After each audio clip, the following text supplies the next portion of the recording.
Welcome to Methodist University Monarch Moments. I'm Rebecca Tate. And I'm Rika McDonald. For our first broadcast, we have an interview with Dr. Michael Colonies and Professor Robin Green about their recently published novels. We will also be speaking to the faculty and staff at the Burns Student Center regarding their international and study abroad programs. Now let's go to the studio with Joyce Johnson. Hello, my name is Joyce Johnson, and we are discussing the books Augustus, A Narrative of a Slave Woman, and Sex and Death, I Suppose, by Dr. Colonies and Professor Green. Thank you for joining us this afternoon. Now, the books that you guys wrote are very different from one another. Yours is more of a biographical book. It's a historical novel. A historical novel, and yours is a mystery, right? It's a sort of noir mystery. Now, when you were picking the subject matters for your book, what exactly was the thought process behind that? Michael? Well, my desire initially was simply to write a novel that described social conditions in my hometown. Okay. And the town in the book is sort of modeled after the place where I grew up, which is a place rife with political corruption and sort of urban decay. Okay. And I thought it'd be a great place to set a detective novel. Definitely an interesting start to a mystery. For me, the process was very different. About 10 years ago, I found myself during winter break at the library looking for something interesting to read, and I came upon the WPA oral histories of ex-slaves that was taken during the Depression. And I started to read these and came upon Sarah Louise Augustus's narrative. And she had been a slave here in Fayetteville. Okay. And her story I found so compelling and so connected to my adopted town that as I explored that, I began to sort of internalize her story, and that was the real seeds of the book. Okay, so yours was a long process of kind of absorbing all the different materials that you could get a hold of. Absolutely, and knowing very little about the Civil War in that period, I did a lot of research. Very labor intensive. Yes, and I interviewed about 50 people here in Fayetteville who were descendants of slaves and descendants of slaveholders, okay, in order to acculturate myself. Okay. Well, how was it different for you writing about something that you modeled after the town you grew up in? Well, I suppose one of the interesting dilemmas was keeping the imaginary world and the real world straight. Right. I found myself at times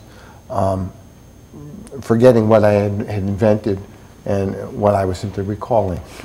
Good to have good notes. It's good to have good notes. And of course, even a novel like this, which is in some sense a detective novel, and a humorous one, I think, there's a certain amount of pain involved in confronting the landscapes of one's past. And so that's part of the process as well, I believe. Okay. Now, since you guys are married and live together, obviously, Yes, we do. you also work at the same school. What kind of challenges did that present while you were writing? Well, for me, I would be up early, usually weekday mornings. I was writing 7 days a week, and I would have self-imposed page requirements every week, so I was moving the book ahead. And Giving yourself assignments. I was, and that helps me. And so I was working every morning, and by the time I went to school, I had a half a day's work invested in the book, and I would live imaginatively in that world while I inhabited my real life, and then oftentimes return to the book at night.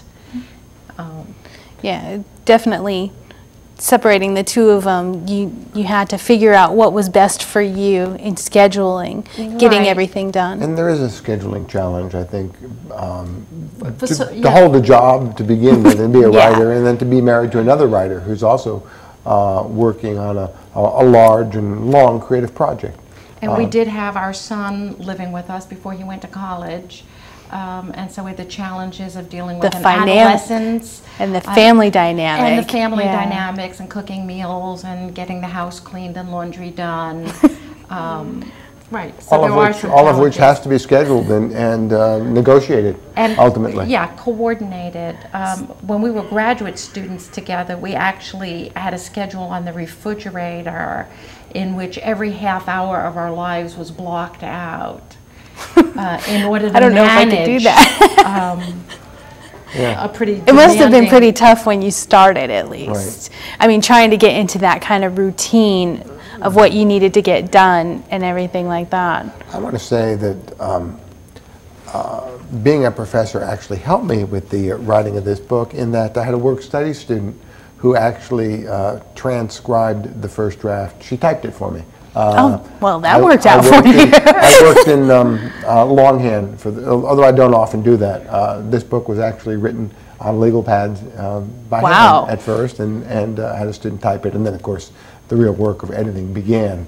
But it was very great. It was great to have that help from a Methodist University student. Well, that's very interesting. That, I mean, you had a student actually working with you on the beginning process of the book.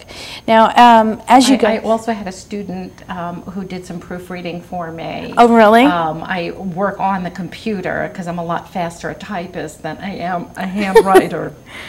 But I did have a work-study student who did the manuscript for me. Well, that's nice. I mean, it also gave them the experience to go on later on in life and use that in whatever profession that they decide, whether that's, you know. I also should mention that I'm a character in my own book.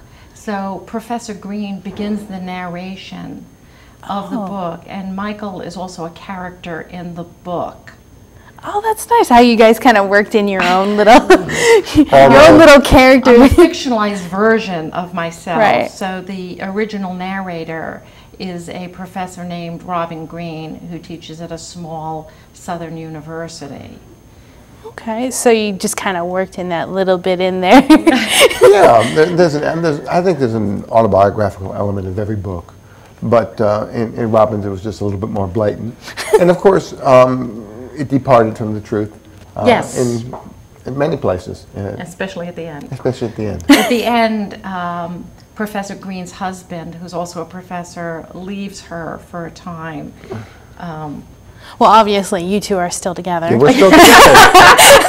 But it was confusing for some of our colleagues to read because they didn't know we were having marital problems, which we weren't. It just existed in the book. Right. Yeah. They took it a little too literally. Yeah. Since you mentioned students helping you with your books, what have you done to help other students get published with their own works? Well, I'll respond to that. I think that I teach a variety of creative writing classes here, including fiction, feature writing for popular magazines, a creative writing drama, playwriting class. And each time I have taught that class, I've had at least one student in the class publish something in a national journal. One of them, I remember a student who won a playwriting contest at the national level. That's pretty good. So always at least one student, often more than one, that's right, will actually publish something in a non-school related journal, but something where they've sent the manuscript out anonymously into the world and published. So I count that as a sort of personal victory. I mean, it shows that you guys are making some sort of steps to teach students something and help them get somewhere with the talent they have. Yeah, I think it's really important for first creative writing professors to actually write creatively, not just talk the talk, but walk the walk. Right. And also help students kind of negotiate the ropes of publication. So my students, as well as Michael's students, learn how to professionally submit their manuscripts. My students publish poems, have published books of poems through what they've learned in the classes. So there's that real world component that you don't want to lose sight of. and I don't know whether you've been to any of our creative writing poetry readings, but last year we had a very well-attended poetry reading, and that in some sense is a way of publishing, having that physically present audience. Well, this is my first semester here, so Okay. I look forward to it. Okay. Now, with everything that you guys have gone through, writing these books, helping students, how has it affected you as a couple to work together like that, where you, I mean, you're definitely in close quarters more often than most married couples are. Well, we particularly are, because we sit across from each other at the breakfast table, go to work, our offices are a few doors down. Right. And then we come home and we're together yet again, and we run a press, we run Longleaf Press, literary press, and so we're together yet again, and then we have this sort of creative intersect where we're each other's first editors oftentimes for creative work. And this relationship has been negotiated over, you know, I hate to say it, but I think it's almost 40 years. It is almost 40 years. That we've been together. We met in a creative writing class as undergraduates. And well, at least you guys know it works now. Yeah. Yeah. So Working itself out. So when you guys critique one another's books in your editing process, did you find it hard to listen to each other's critiques? Sure. Yeah. I think it's always hard to listen to your work being critiqued or have somebody find something wrong that you've worked so long and hard on. That said, if you trust the judgment of the person who's providing the critique, you ultimately realize that the work matters more than your feelings at that particular juncture. That's right. And you trust the process to improve the work. Right. And we're committed in that editing process to being brutally honest. And I respect that. That's what I want. You want the work to shine through. Yes, and I want, if something's wrong with something, I want to know it. And I have to believe that Michael wants to know it too. So regardless of how hard he's worked, he wants to know whether something is good, not good, what's wrong with it, and that you really do need to be brutally honest with one another. Right. This is not to say it's easy. This is just to say you take it. And value it. And value it. You know, Work from it, not let it tear you down. And right. And it's not personal. Right. It's about the work. Well, I mean, it's good that you guys have each other to be able to do that. Now, are there any other projects that you guys have that you're working on now? Well, we don't work collaboratively on our creative projects, but we do show them to each other when they're nearing completion and ask for that feedback at that juncture. I'm currently working on a collection of poems, which is nearing completion and is about to be sent out into the world in hopes of finding a publisher. Right. And I too am working on a collection of poetry and also a nonfiction project. Okay. How hard was it to get your novels published? Oh, it's impossible. It's not impossible. It's just difficult. The competition is fierce, intense. And ultimately, it's a matter of money. Publishers don't publish books unless they're assured that they're going to make something off of it. Right. It's less about literary merit these days than it is and more about the almighty dollar. Exactly. Yeah. And to a certain extent, one can work within those parameters. This book, for example, won a contest. There were literally thousands of manuscripts submitted to a contest, a mystery novel contest, and I happened to be the winner, and they published the winning manuscript. Oh, well, that's a nice way to get published. It is. And recognize, too, that you know people are getting to see your work and appreciate it. I'm sure that makes a huge difference, like when you know that someone actually gets to read it and it's not just sitting there on a shelf somewhere. Yes, and it's always fun. I have a little website, and so sometimes people will write to me and say, I really liked your book, and I'll have these conversations through my blog. Oh, so you stay in touch with people through a blog as well? I do. Okay. You know, one of my own creative writing teachers many years ago, I asked them a question: what do you have to do to get published? And although it crushed me at the time, he said, write something good. And although at the time it wounded me to the heart, I've come after many years to see that he was right. If you write something that's good enough, sooner or later I believe it will find a market somewhere. A home, be somewhere. recognized. It might take you a while. It So, may take a decade or longer, That's but right. it will ultimately find when a place. when you guys have students that get published, I mean, it's really definitely rewarding for you guys Sure. to help them through that process. Absolutely. Students need models, and not only in the most basic sense of teaching them how to prepare a manuscript and send it out, but also showing them that this life is possible. You can do it. You can write a book, and sometimes it's messy, but you can get to the end. You can't hold the product in It your won't hand. take you, it might take you a little longer than, like, say, a year or two. That's right. That's right. So, Sure. you know, writers develop, I think, and this is what we sort of court in creative writing class, is sort of two attitudes.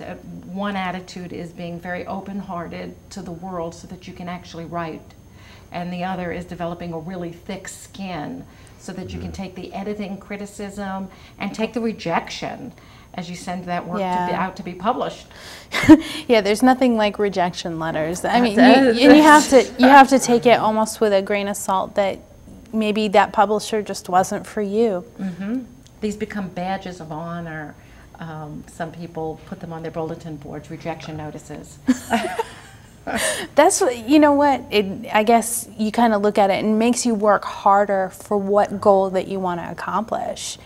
Now, with all the different mediums available for books these days, whether it's the internet or on a Kindle or stuff like that, what format is your book available in? My book is just in print, hard copy, but my publisher has made some noise about getting it on Kindle, so that will probably happen in the next few months. Okay, and My yours? book is available on Kindle as well as in hard copy, and you can buy it on Amazon.com if you choose to do so. Ditto. I mean, I usually talk to my composition as well as to my creative writing students, and usually tell them what my research interests are, what my creative interests are, and about my books, because I think that's important for the students to know that I too struggle with words. I'm not asking them to struggle when I just have a free ride. I know how difficult it is to say what it is you want to say, to be an effective writer. And so I think it's important for students to know that. So just because you're a teacher doesn't make you perfect. Absolutely not. Yeah. That I throw out pages and pages. That you're not married That's good. to the written word. I had a student, Married to you, but right, not to the written word. Exactly. I had a student just today who told me that she worked for an hour on her thesis, rough draft of her thesis, and she said this with such sadness when she received a not very good grade on that thesis. And although I didn't, I felt like saying to her, well, there are poems that I've worked on for 15 years and they're still not right. Get over it. But you didn't say But I that. didn't say that. I held that In some back. sense, maybe you just have. You held back a little bit in the classroom. I held back a little bit. But I try to remain compassionate, knowing how difficult it is to sometimes say what you need to say. And ultimately, I think being a writer and then teaching writer allows you to remain compassionate. Okay. And ultimately, effective teaching is about compassion. Thank you again for joining us. This is Joyce Johnson, and we were just here speaking to Dr. Colonese and Professor Green about their books and what they took to get them published and how it was working together. Thank you very much. Now let's take it to the Burns Student Center. I am a long-time educator, international traveler, have done many programs and worked with international students, study abroad, travel the world, etc. It's been quite wonderful, actually. Magna retired September 6th after 10 years of service to Methodist University. She initially was here in the International Programs Office as director. And then she took over and opened up the Study Abroad office 2 years ago. Some of the areas we're looking at to add international students would be, for example, India is one of the countries we're looking at, South Korea, Malaysia, Egypt perhaps, of course China, the Middle East, and and Asia. I've got 2 staff members, Mrs. Jana Moore, who's our assistant director, and Cabrina Bowling, who is our administrative assistant. So they're wonderful. As I told them this week, if they had $1 for every question that I asked, they would be very rich right now.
And what brought you here to Methodist?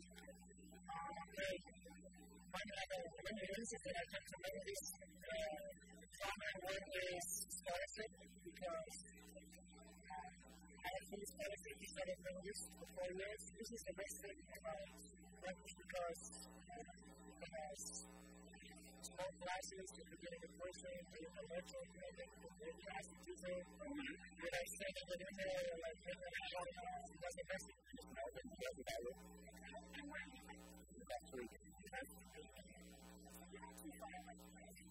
Not a far.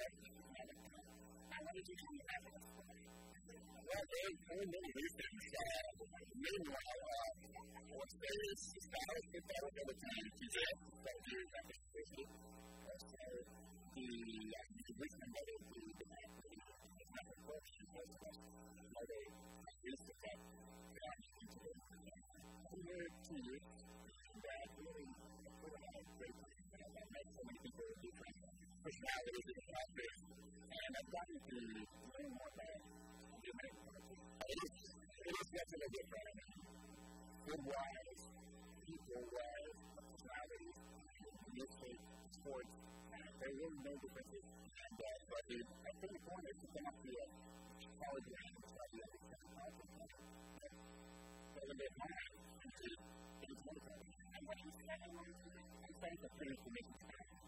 my name is Sydney Machokoto. That's not actually a Japanese name. It's a Zimbabwean name, and I'm from Zimbabwe. That's in Southern Africa.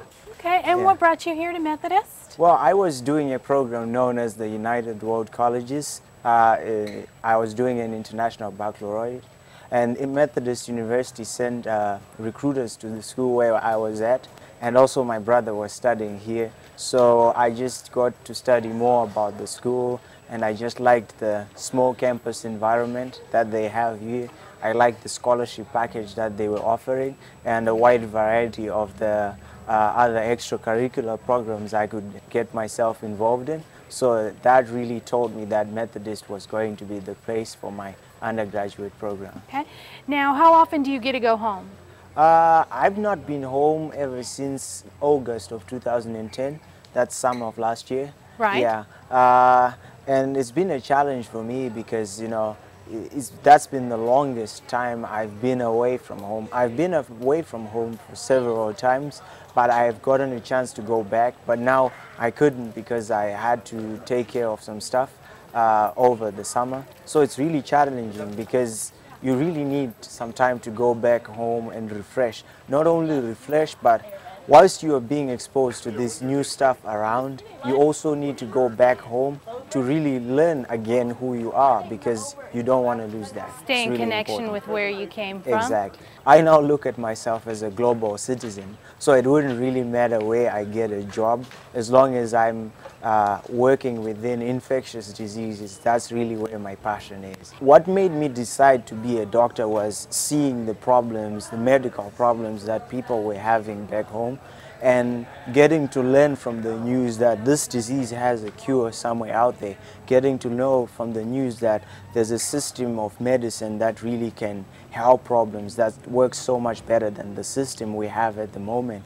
All that stuff when I was back home made me decide to go into the medical program. So I might not go back home to live back home, but I really want to start something that I can work on at home, because that's where my dream started. We're here today with Michelle Gary-Yua, who's chairing the Globalization Committee that Dr. Hancock recently established.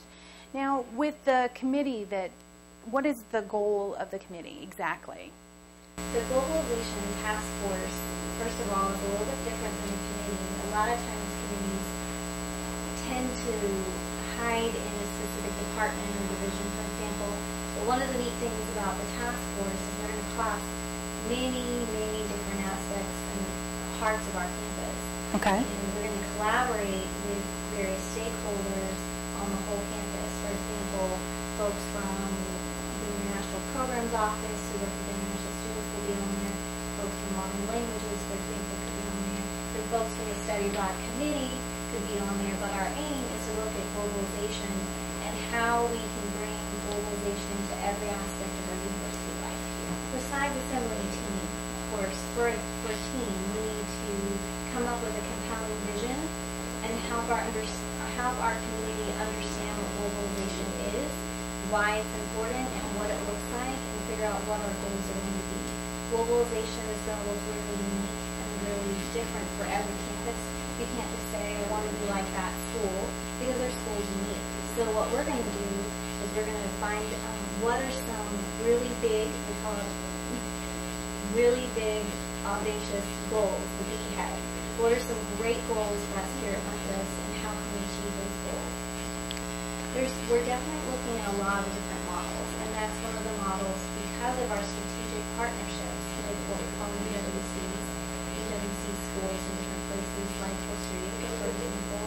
There are students there who are high school age those are some of the students that we recruit to come here. And then we're also looking at an potential external site where we can bring Methodist University students to study maybe language and culture. And we want to see every single student here have the opportunity to study abroad. Currently, the business school is one great example. They're taking advantage of exchanges, and they're also taking advantage of short-term faculty-led programs, but they're not the only one. We also have an honors program which takes courses abroad, in Italy, for example, in France. We also have a program that's going to England. It's been to England last year, and we'll be going to England. PTN is also looking to partner potentially with PGN and take a course over to England as well, and we study Wimbledon and tennis. Okay. So the sky is really the limit. We want to see infiltration of study abroad to every aspect of our curriculum. Thank you for joining us on Monarch Moments for our first broadcast of the year. I'm Rebecca Tate. And I'm Rika McDonald. Have a great evening. Good night.